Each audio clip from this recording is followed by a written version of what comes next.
পাঠাইয়া দিলেন, আগুন এসে হাবিলের রেখে আসা আদম গাছ মুহূর্তের মধ্যে জ্বালা দিল, ভস্ম করে দিল। কুরবানি কবুল হয়ে গেল, দিবালোকের মতো স্পষ্ট হয়ে গেল, বুঝতে পারলো।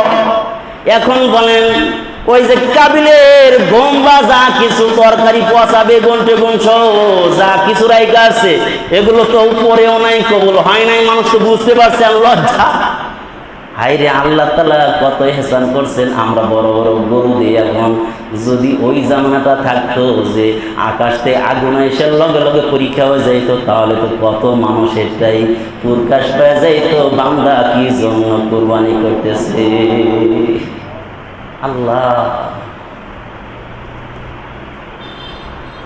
যখন তার কুরবানি কবুল হয় নাই, বুঝতে পারলো না।